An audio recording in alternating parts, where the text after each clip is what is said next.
तर विद्यार्थी सुरक्षा उपयोगामध्ये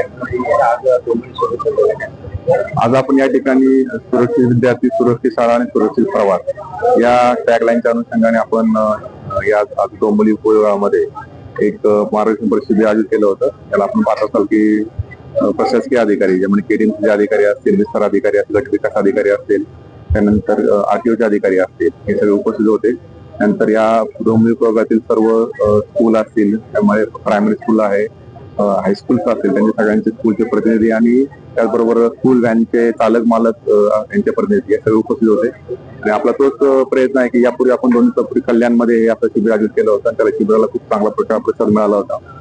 त्यातून एकच आपली हे आहे की जेणेकरून जे काही शासकीय नियम आहे, शासकीय ज्या DR आपल्याला आलेले आहेत त्या संदर्भातल्या ज्या प्रत्येकाच्या जबाबदारी आहेत, त्यामध्ये स्कूल प्रशासनाची जबाबदारी असेल, स्कूल व्हॅनची जबाबदारी असेल, पालकांची जबाबदारी असेल, हे सगळ्यापर्यंत पोहोचणं गरजेचं आहे.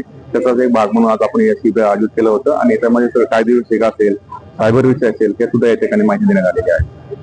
आता जो तुम्ही विषय घेतला त्याच्यामध्ये नेमक्या मीटिंग काय जाणवलं? या ठिकाणी जर जो विषय आता मांडला गेला त्या ठिकाणी काही स्कूल प्रशासन असतील किंवा काही जे स्कूल व्हॅनचे ओनर्स आहेत त्यांच्याबरोबर त्या ठिकाणी अडचणी त्यांनी मांडल्या गेल्या. निश्चितपणे त्या ठिकाणी आहे की काही जबाबदारी पालकांची सुद्धा त्यांनी उचलली गेली पाहिजे. त्या ठिकाणी काही रिपीटेडली कंप्लेंट हा स्कूल प्रशासनाकडून पालकापर्यंत गेल्या जातात, पण पालकांकडून तेवढा त्यांना रिस्पॉन्स मिळत नाही. आजकाल बघाल सगळे पालक जे आहेत, पॅरेंट जे आहेत, कुठे वर्किंग पॅरेंट्स आहेत.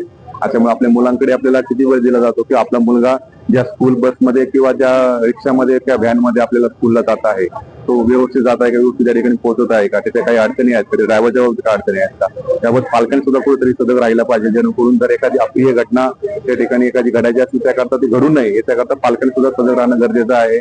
आणि त्या मुलांशी पण आपल्या डायलॉग काढला गेला पाहिजे जेणेकरून त्याच्या काही अडचणी आहेत.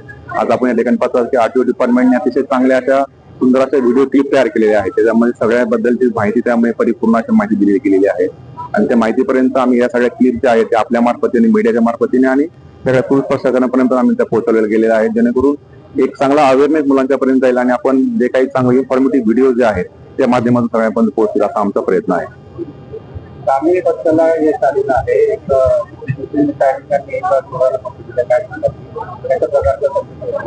महात्मा फुले हद्दीमधली